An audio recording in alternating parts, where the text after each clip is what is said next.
केंद्रीय मंत्री आणि आरपीआयचे प्रमुख रामदास आठवले यांनी वंचित आघाडीच्या प्रकाश आंबेडकरांना युतीची साथ घातली आहे। प्रकाश आंबेडकर आणि आपल्या भेटी वाढल्या पाहिजेत असं रामदास आठवलेंनी म्हटलंय। वंचित बहुजन आघाडीसोबतच्या युतीसाठी रामदास आठवले सकारात्मक आहेत। याआधी सुद्धा त्यांनी प्रकाश आंबेडकरांना युतीची साथ घातली होती।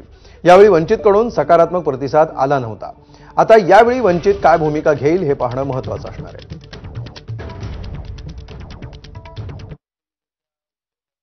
भेटीगाठ होत आहे तशा माझ्या आणि प्रकाश आंबेडकरांच्या व्हाव्यात असं मला आता ते दोघे एकत्र आलेले आहेत। पण ठीक आहे, त्यांना आमच्या शुभेच्छा आहेत। काही ठिकाणी ते एकत्रितपणे स्थानिक स्वराज्य लढणार आहे, पण त्याचा फारसा परिणाम आमच्या महायुतीवर होणार नाही। आमच्या महायुतीने ठरवलेलं आहे की ज्या ज्या ठिकाणी महायुती होईल, म्हणजे सगळ्या जागांच्या ह्याच्यामध्ये त्या ठिकाणी आम्ही सगळेजण एकत्र राहणार आहोत।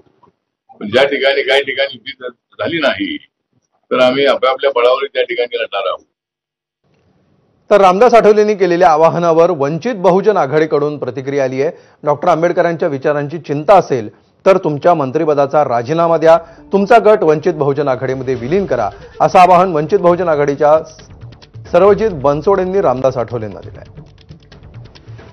आठवलेजी, जर तुम्हाला एवढी आंबेडकरी एकतेची चिंता असती तर तुम्ही स्वतः रिपब्लिकन पार्टी ऑफ इंडिया तोडून स्वतःचा आठवले गट स्थापन केला नसता। जर तुम्हाला एवढी चिंता आणि काळजी आहे तर तुम्ही एक काम करा, तुमच्या मंत्रिपदाचा राजीनामा द्या आणि भाजपा सोबतचे सर्व संबंध तोडा।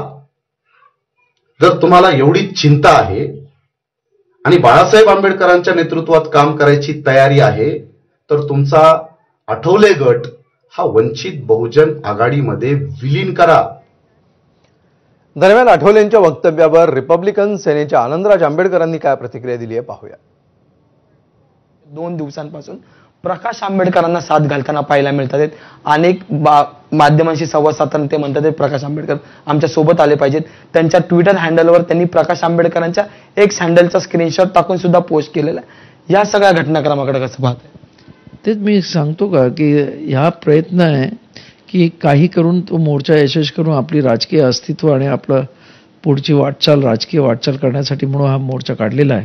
याच्यामध्ये महाबोधी बुद्ध विहाराचा प्रश्न सोडवण्यापेक्षा स्वतःचं अस्तित्व टिकवण्याचा प्रयत्न होतोय आणि त्यासाठी म्हणून ही केविलवाणी धडपड आहे। एकीकडे ठाकरे बंधू एकत्र येण्याच्या चर्चा सुरू आहेत, दुसरीकडे पवार काका पुतणे एकत्र येण्याच्या चर्चा सुरू आहेत।